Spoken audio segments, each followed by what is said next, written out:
ministério de Números capítulo 19 tinha a ver com a restauração da comunhão de um indivíduo com Jeová, comunhão que havia sido rompido pela contaminação. O assunto não é de expiação ou justificação, mas apenas de comunhão interrompida e depois restaurada pela aspersão da água da separação. Também detalha a sequência se o indivíduo contaminado se recusar a ser purificado. O estatuto, ou seja, a ordenança da lei, é especificamente relacionada a Israel e às impurezas contraídas enquanto passavam pelo deserto. No entanto, o ensino e a aplicação espiritual são muito importantes para os crentes de hoje. Nós lucraremos substancialmente se compreendermos a preciosa verdade à medida que o assunto se desenrola. Em João capítulo 13, o Senhor Jesus lavou os pés dos discípulos antes da instituição, ou antes de instituir a instituição da ceia. Pedro, a princípio, recusou-se a permitir que o Senhor lavasse seus pés, ao que o Senhor Jesus disse: se eu não te lavar, tu não terás parte comigo. João capítulo 13, versículo 8. Não se tratava de questionar a parte de Pedro em Cristo, pois essa união jamais poderia ser dissolvida. Leia Colossenses capítulo 3, versículo 3. Mas sim a remoção de qualquer coisa que pudesse impedir a comunhão com seu Senhor. Assim é que, dia a dia, inevitavelmente nos tornamos marcados pelas influências contaminantes do mundo, pelo qual nos movemos e diariamente precisamos aplicar a água da palavra em nossas almas para nos manter em comunhão com nosso Deus. Lembramos como Pedro se tornou impuro quando negou conhecer seu Senhor e Mestre e como estava totalmente fora de comunhão com Ele, com o Senhor. Suas lágrimas de arrependimento foram iguais a ele ser lavado pela água da palavra. Leia a história em Lucas capítulo 22, versículos 59 a 62. Devemos fazer tudo o que pudermos para evitar que o relacionamento divino que temos, um relacionamento que não pode ser rompido, não seja estragado por qualquer coisa deste mundo. Se nos mancharmos, devemos usar a palavra de Deus para nos purificar. Leia João capítulo 10, versículo 29, capítulo 17, versículo 10, capítulo 1, 1 João capítulo 3, versículos 1 a 2. À medida que avançamos no assunto, veremos quão essencial é aplicar diariamente às nossas próprias almas a lavagem de água pela palavra. Efésios capítulo 5, versículo 26. No entanto, pode haver momentos em que alguém tenha sido gravemente contaminado, que exigirá que outros, aqueles que são espirituais, conforme Gálatas capítulo 6 e 1, aplique a água da palavra para que tal pessoa seja restaurada à preciosa comunhão com o Senhor e plena comunhão com os santos, uma relação que não pode ser quebrada. O Senhor... Vamos pensar agora, então, sobre a preparação das cinzas desta novilha vermelha. O Senhor Jeová especificou uma novilha vermelha para tipificar a pessoa de Cristo na humanidade, em sua humanidade, né? Números capítulo 19, versículo 2, isto nós vemos aí esta novilha vermelha como substantivo no hebraico é Edom, semelhante ao substantivo Adão, que define a cor das peles de carneiros tingidos de vermelho, Êxodo capítulo 25, versículo 5. Assim a cor vermelha tipifica o Senhor Jesus como o último Adão, o segundo homem, como temos em 1 Coríntios capítulo 15, versículos 45 e 57. Apenas a título de esclarecimento, o termo Mar Vermelho ocorre 26 vezes no Antigo Testamento, mas o substantivo hebraico para vermelho, nesses casos, é o mesmo que hebraico para junco, o junco de papiro que floresce nas margens do Mar Vermelho. Assim, na linguagem hebraica, O Mar Vermelho é chamado de Mar de Junco ou Mar Vermelho. Não deveria haver outra cor na pele da novilha. O vermelho puro, portanto, falaria da veracidade da humanidade de Nosso Senhor, como confirmam as seguintes escrituras. Note, porque na verdade não tomou sobre si a natureza de anjos, mas tomou sobre si a descendência de Abraão. Por isso convinha que em tudo fosse feito semelhante a seus irmãos. Hebreus capítulo 2, versículos 16 e 17. E achado em forma de homem, humilhou-se a si mesmo e foi obediente até a morte, e morte de cruz. Filipenses capítulo 2, versículo 8. Todo o espírito que confessa que Jesus Cristo veio em carne é de Deus. 1 João capítulo 4, versículo 2. Podemos perguntar, por que uma novilha e não um novilho? A resposta é que o bezerro fêmea, ou novilha fêmea, fala da fraqueza do vaso, sua sujeição à vontade de outro e sua completa dependência de outro para orientação e segurança. Quão belamente, portanto, a novilha tipifica o caráter, a natureza e a disposição de nosso abençoado Salvador. O Senhor Jesus disse aos seus discípulos: a minha comida é fazer a vontade daquele que me enviou e completar a sua obra. João capítulo 4, versículo 34. Ele disse mais: e nada faço por mim mesmo, mas como meu Pai me ensinou, eu falo estas coisas. E aquele que me enviou está comigo. O Pai não me deixou só, porque faço sempre o que lhe agrada. Também no Evangelho de João, capítulo 8, versículos 28 e 29. Que exemplo para todos nós seguir. No versículo, o Senhor Jesus disse que teria que, aliás, no capítulo em que estamos estudando, em Números, o Senhor disse que teria que ser uma novilha sem mancha, na qual não há defeito. Nenhum outro animal oferecido para sacrifício sobre a lei era obrigado a ter tais características imaculadas. Ou seja, ela não podia ter nenhuma outra cor a não ser o vermelho na pele. A sua pele teria que ser totalmente vermelha. Assim, dentro dos limites do tipo, essa novilha vermelha, falou da perfeição do Senhor Jesus, cuja vida seria entregue em sacrifício a mando de seu Pai. Pedro, falando de nosso Senhor Jesus, ele disse que fomos redimidos com o precioso sangue de Cristo, como de um cordeiro sem defeito e sem mancha. 1 Pedro capítulo 1, versículo 19. Um defeito é uma marca, falha ou fraqueza do corpo com o qual a pessoa nasce, enquanto uma mancha é algo que se adquire na vida, que estraga a pessoa. Nosso Senhor foi perfeito em cada detalhe de sua pessoa. O anjo Gabriel disse a Maria: aquele que de ti há de nascer será chamado Filho de Deus. Lucas capítulo 1, versículo 35. Somos informados por Paulo, Pedro e João que ele não conheceu o pecado. Ele não cometeu o pecado e nele não há pecado. Tudo isto está em 2 Coríntios capítulo 5, versículo 21, 1 Pedro capítulo 2, versículo 22 e 1 João capítulo 3, versículo 5. Que perfeição inigualável e indescritível. Ainda no versículo 2, aqui de Números capítulo 19, o Senhor salienta que deveria ser uma novilha, sobre o qual nunca veio ou nunca esteve o jugo.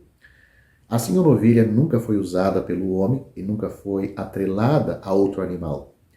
Nosso Senhor nunca foi usado pelo homem, mas seu Pai, nosso Deus gracioso, o usou para o homem.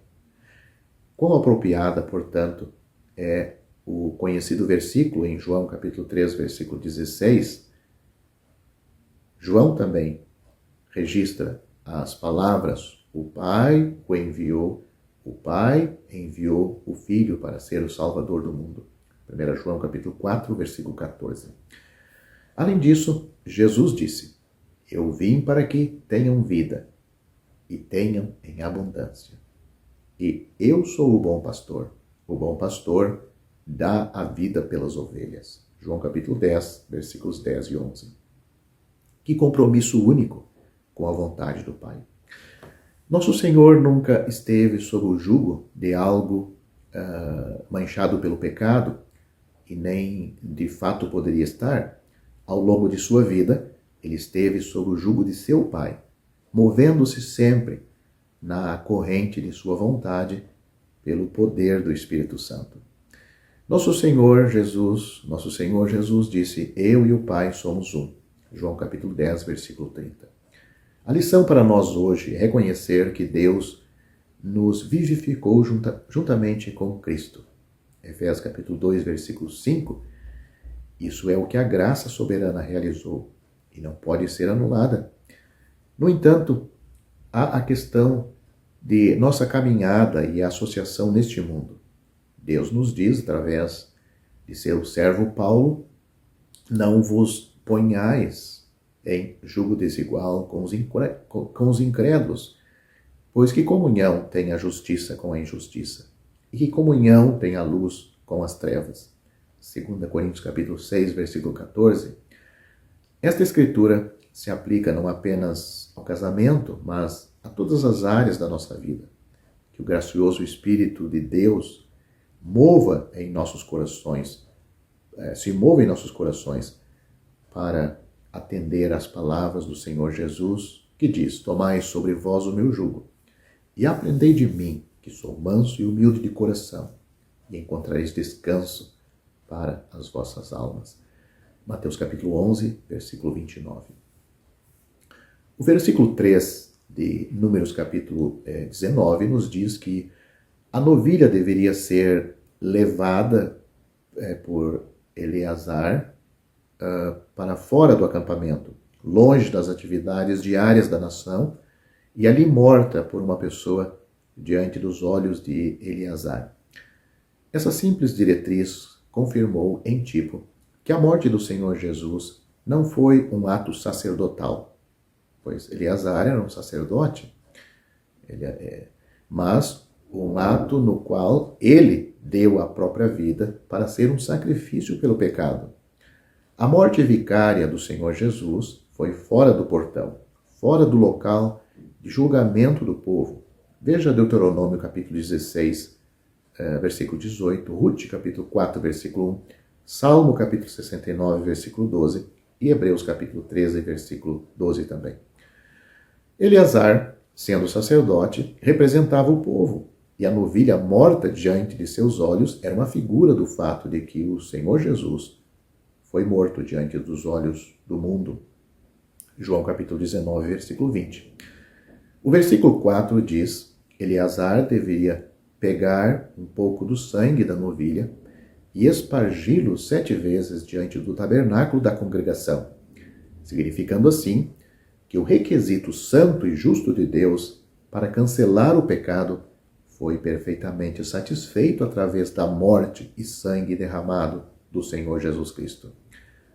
A eficácia do sangue derramado de Cristo torna os nascidos de Deus aptos a comparecer perante Ele, perante Deus, no santuário e desfrutar da preciosa comunhão por meio de nosso Senhor Jesus Cristo.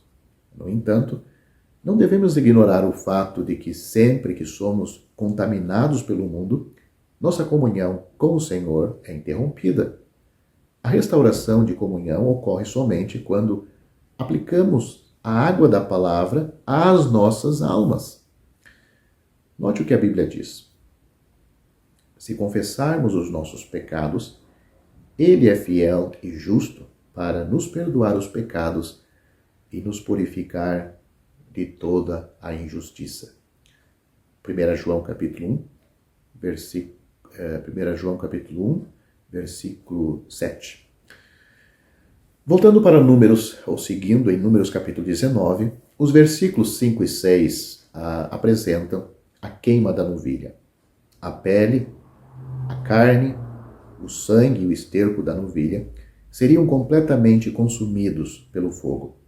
Esta é a única ocasião nas Escrituras em que o sangue deveria ser incluído na queima de um sacrifício. Em tipo, ou seja, em figura, toda esta situação, este ato nos diz, onde o sangue está incluído na queima do sacrifício, o ato nos diz que a intensidade do julgamento absoluto do pecado, Deus o queimou na alma de seu Filho amado. Nosso abençoado Senhor esgotou o julgamento de Deus em relação ao pecado. Portanto, e sendo assim, não pode haver mais sacrifício pelo pecado. É isto que o escritor aos Hebreus declara de uma maneira firme. Hebreus capítulo 9, versículo 26 e também no capítulo 10, versículo 18. No versículo 6 de Números capítulo 19, lemos: "E o sacerdote tomará madeira de cedro, e sopo, e carmesim, e os lançará no meio do fogo que queima a novilha." Esses 3 itens nos dizem muito sobre nós mesmos, o homem natural. O cedro fala do orgulho e da arrogância do homem, elevando-se acima de sua posição. O hisopo fala da falsa humildade e sutileza do homem, enquanto que o escarlate fala das vãs realizações e feitos do homem que o distingue uns dos outros. Tudo deveria ser lançado no fogo e queimado com a novilha. Assim, o crente reconhece que sua velha natureza e tudo ligado a ela foram consumidos no fogo do julgamento do pecado por Deus através de Cristo na cruz. Assim, o apóstolo Paulo escreveu: "Já estou crucificado com Cristo. E vivo não mais eu, mas Cristo vive em mim. E a vida que agora vivo na carne, vivo-a pela fé do Filho de Deus, o qual me amou e se entregou a si mesmo por mim." Isto está em Gálatas capítulo 2, versículo 20. Por favor, note que em Levítico capítulo 14, a madeira de cedro, o hisopo e o escarlate são mencionados 5 vezes em conexão com o procedimento de purificação ou da purificação do leproso, mas ali eles têm seu antitipo, ou a sua figura em Cristo, como homem na terra para a glória de Deus. O cedro fala da glória, majestade, dignidade, grandeza e força do Senhor na humanidade, enquanto o hisopo fala de sua humanidade, mansidão, humildade, obediência e submissão. O escarlate, por outro lado, teria referência às glórias distintivas e excelências morais de sua pessoa como homem. Todos os 3 foram mergulhados no sangue do pássaro morto, junto com o pássaro vivo, no caso da purificação do leproso. O indivíduo foi então aspergido da tigela contendo água corrente e o sangue da ave morta, significando assim, em figura, que Cristo esteve na morte e respondeu a Deus pelo homem, tanto judicialmente, fala o seu sangue derramado, quanto moralmente, a água que fluía de seu lado. O apóstolo João escreveu em sua primeira epístola o seguinte: "Este é aquele que veio por água e sangue, Jesus Cristo, não somente por água, mas por água e sangue." 1 João capítulo 5, versículo 6, e pode ler também o Evangelho de João, capítulo 13, versículo 10. Seguindo em Números, capítulo 19, vemos que os versículos 7 a 10 tratam da lavagem do sacerdote. O sacerdote reconheceria que, por seu envolvimento na produção da água da separação, ele também se tornou impuro por associação inevitável. Além disso, o sacerdote estaria ciente de uma de uma possível contaminação em sua própria pessoa e, portanto,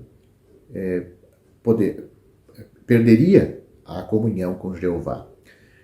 Desde que se lavasse conforme as instruções, ele permaneceria impuro apenas até a noite. A lição é muito simples. A lição para nós hoje é que sempre que alguém se envolve com um assunto sério de contaminação que requer ação imediata, a pessoa espiritual deve se comportar em oração com toda humildade, reconhecendo que eles também têm a mesma propensão a contaminar-se. Quando o problema for resolvido, tendo sido tratado no temor do Senhor, o servo, humildemente, se absteria do serviço ativo por um período de tempo apropriado, com base na gravidade e consequência decorrente da contaminação inicial. O mesmo procedimento se aplicava a quem matou o novilho e a quem recolheu as cinzas. Isso é muito interessante. Você tem que ler com cuidado, com atenção, este capítulo 19 de Números capítulo 19, para observar todos esses detalhes dos quais nós estamos tratando neste vídeo. O sacrifício da novilha para produzir as cinzas a serem misturadas com a água viva para se tornar a água da separação era uma figura da morte de Cristo para purificação do pecado. As cinzas referem-se ao julgamento absoluto de Deus do pecado sendo eternamente concluído. Nada mais pode ser obtido das cinzas. As cinzas é o último estágio. O fogo consome tudo e o que resta são as cinzas. Dali não sai mais nada. Paulo diz, porque ele, Deus, o fez pecado por nós, ou seja, Deus fez Cristo pecado por nós, aquele que não conheceu o pecado, para que nele fôssemos feitos justiça de Deus. 2 Coríntios capítulo 5, versículo 21. Os versículos 11 e 12, onde estamos examinando, Números capítulo 19, tem por objetivo mostrar como proceder quando se encontrar imundo. Aquele que tocar o cadáver de qualquer homem será imundo 7 dias. Quando uma pessoa morre no Oriente Médio ou em países tropicais, a putrefação do corpo segue rapidamente e o risco de doenças para as pessoas nas proximidades é muito alto. É essencial enterrar o cadáver o mais rápido possível. Pode-se, portanto, entender a razão pelo qual Jeová impôs regras tão rígidas de higiene no acampamento de Israel, pois todas foram planejadas para evitar o risco de uma epidemia de doença entre o povo. No entanto, havia mais do que apenas um caso de higiene. Indivíduos que tocassem um corpo morto não só seriam impuros por 7 dias, mas não seriam permitidos no acampamento de Israel, nem participariam de qualquer serviço do tabernáculo até serem purificados. É aí que entra este grande sacrifício de valor para estas pessoas. Embora hoje a pessoa não seja fisicamente infectada ao tocar um corpo morto, exceto doenças contagiosas, osso ou túmulo, devemos estar cientes de que quando nos associamos com pessoas ou sistemas corruptos, é espiritualmente equivalente a tocar um corpo morto. Nós nos contaminamos. Como resultado, devemos estar conscientes do fato de que precisamos ser limpos de tal contaminação antes de podermos retomar nosso serviço ou desfrutar da comunhão com o Senhor. É importante ver que a pessoa contaminada que deve tomar a iniciativa em relação ao processo de purificação. Note os versículos 12 e 20, aí de Números, capítulo 19. O versículo 14 diz: Esta é a lei. Quando um homem morre em uma tenda. Uma tenda era uma habitação e possivelmente um centro de negócios. Se um homem morria na tenda, todos os que moravam na tenda eram considerados impuros, juntamente com todos os que estavam na tenda e todos os vasos abertos. É interessante como Deus registra todos os detalhes para que não haja equívoco da parte do seu povo, para que saibam como tratar nos mínimos detalhes este assunto que para Deus era importante. Aqui temos coisas físicas, coisas materiais, mas nós podemos aplicar nas áreas espirituais hoje. O que isso nos diz hoje no reino espiritual das coisas divinas é simplesmente isto. Se nos negócios ou no lazer somos parceiros daqueles que, fora da família de Deus, sobre os quais recai a sentença de morte, e se usarmos em nossos negócios, equipamentos e sistemas abertos a todas as formas de corrupção moral, seremos contaminados pela presença e uso dessa associação.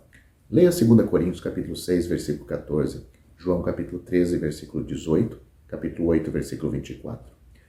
Além disto, permaneceríamos impuros até nos submetermos ao procedimento de limpeza. Procedimento que será explicado mais detalhadamente mais adiante.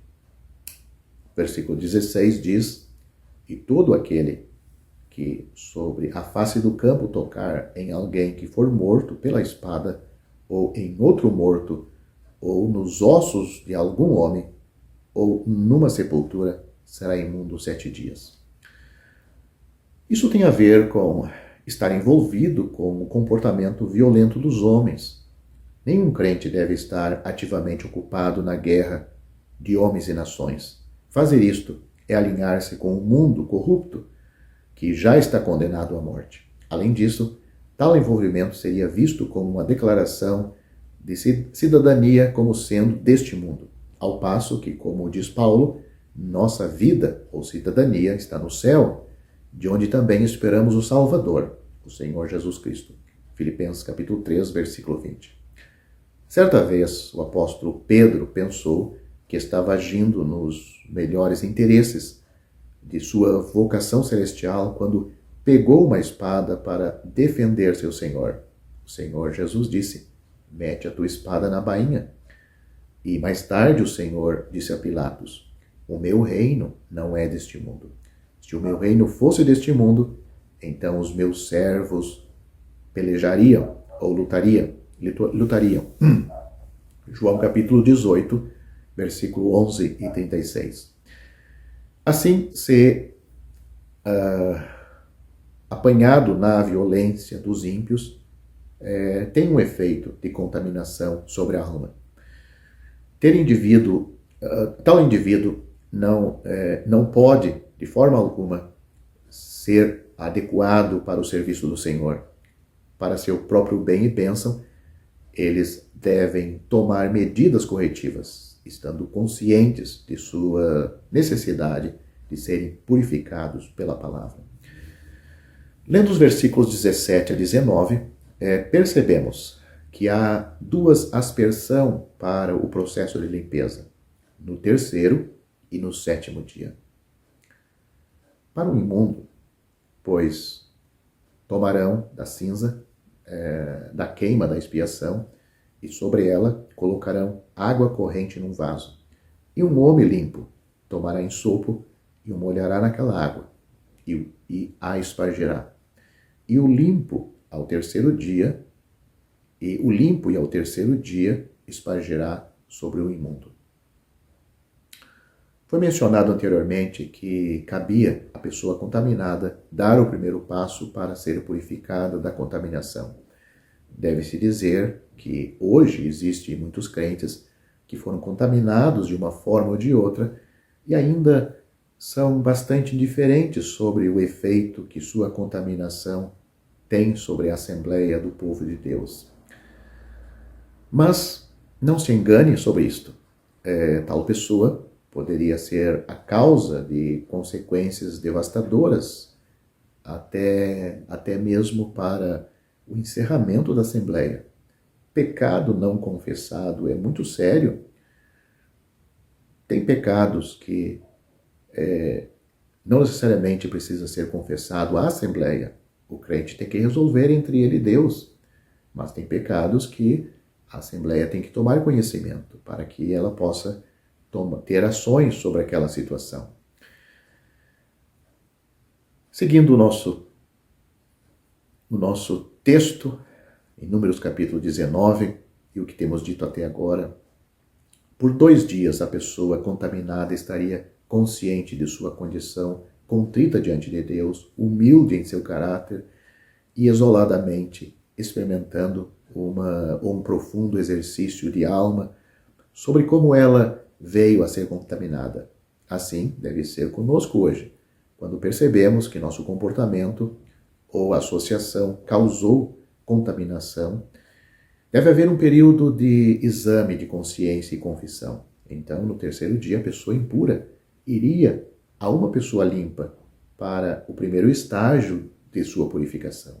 Uma pessoa limpa pegava um punhado de insopo e o mergulhava na água contendo as cinzas da novilha e as espargia sobre a tenda, vasos e pessoas a serem purificados ou purificadas, concluindo assim o primeiro estágio da purificação da pessoa contaminada. O significado do insopo usado no ato de espargir é importante. Anteriormente no vídeo, ou mais cedo, quando foi falado sobre o insopo junto com a madeira de cedro e o carmesim, eles foram lançados na queima do novilho. Dissemos que todos falavam do homem segundo a carne. Isto é certo.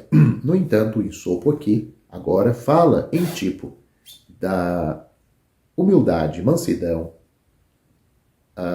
e da humanidade do Senhor Jesus sendo exercida pela pessoa que realiza a aspersão. Hoje, se alguém for surpreendido por uma falta, se contaminar, Paulo diz, pelo Espírito de Deus, vós que sois espirituais, corrigi-o com espírito de mansidão, cuidando de ti mesmo, para que não sejas também tentado. Gálatas capítulo 6, versículo 11.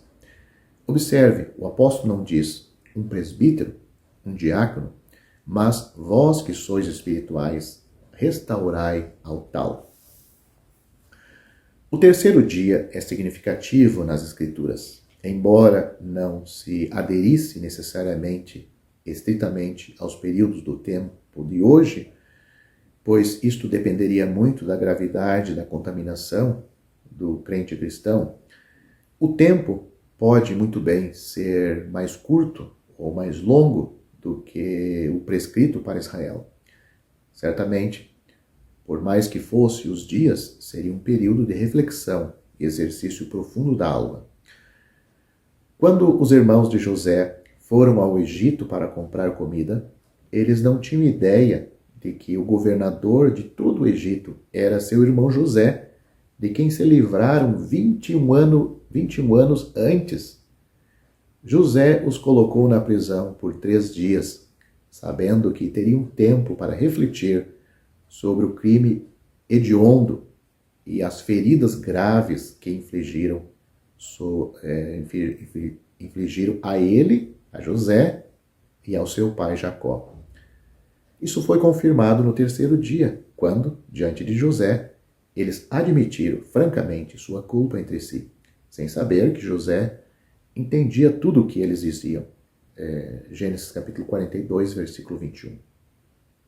O apóstolo Paulo, como Saulo de Tarso, ficou cego por 3 dias após sua conversão na estrada de Damasco. Durante esse tempo, Saulo teria refletido sobre as cruéis perseguições que infligiu aos crentes cristãos. 3 dias, ou 3º dia, é muito interessante na Bíblia, E existem muitos outros registros sobre o terceiro ou 3 dias. Sua alma teria sido confrontada pelo Espírito de Deus, pensando ainda em Paulo, para ocasionar profundo arrependimento e confissão em oração a Deus por meio de seu Senhor e Salvador. Depois de 3 dias, Ananias foi enviado pelo Senhor para restaurar a visão de Paulo, impondo as mãos sobre ele e dirigindo-se a ele como irmão Saulo. Atos capítulo 9, versículo 17. A experiência de Saulo seria paralela ao processo inicial de purificação do israelita. Saulo teria refletido sobre as cruéis perseguições que infligiu aos cristãos quando ele não era um cristão, quando não era salvo. Versículo 19 de Números capítulo 19 nos diz que ao 7º dia o purificará e lavará suas vestes e se banhará na água e à tarde será limpo. Havia um lapso de 4 dias, após o qual o indivíduo receberia uma aspersão final da água da separação no 7º dia. Para o israelita, isso permitia que as consequências de sua corrupção fossem completamente eliminadas do acampamento. Eles então lavariam a si mesmos e as suas roupas, significando que tanto suas consciências quanto seu testemunho estavam agora limpos. E seu movimento na congregação do povo e a comunhão com Jeová foram restaurados. Que figuras lindas que mostram qual é o procedimento hoje para o crente que não tem mais esses rituais físicos, literais, mas tem as ordenanças espirituais. Hoje, uma vez que um membro de uma assembleia confessou o fracasso e sua causa, e o assunto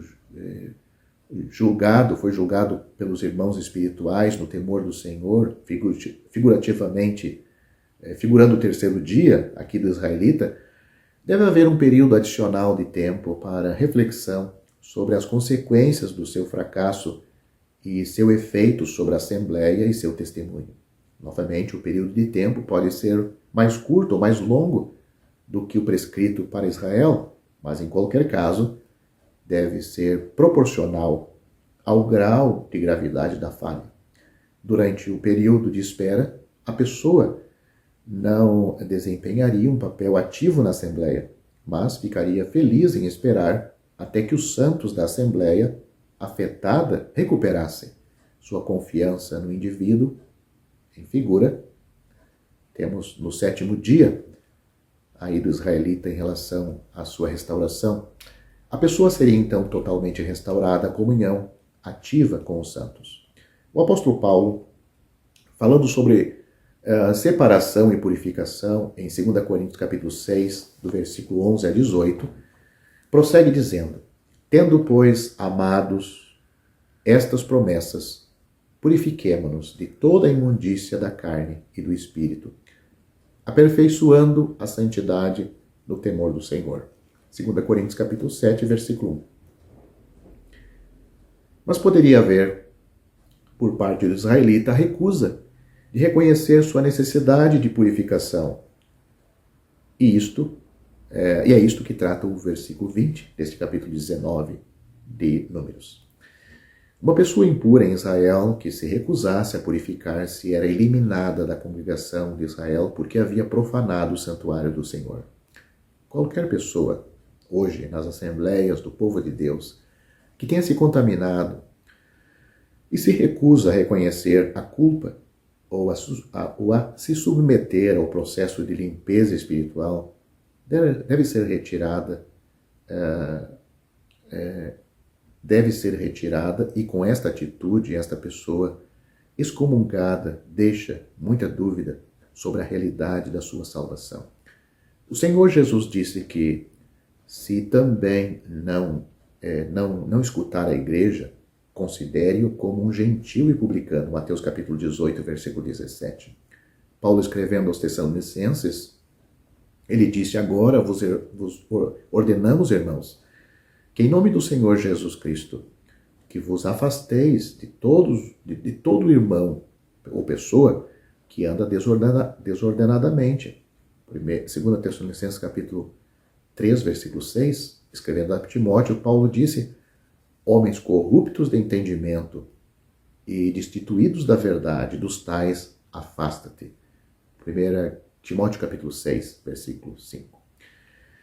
Concluindo, que nosso gracioso Senhor nos ajude a levar a sério o que o Espírito de Deus diz na epístola aos Hebreus. Ele diz: porque se o sangue dos touros e bodes, e a cinza de uma novilha esparzida sobre os imundos o santifica, quanto à purificação da carne, quanto mais o sangue de Cristo, que pelo Espírito Eterno se ofereceu a si mesmo imaculado a Deus, purificará as vossas consciências das obras mortas, para servirdes ao Deus vivo. Hebreus capítulo 9, versículos 13 e 14.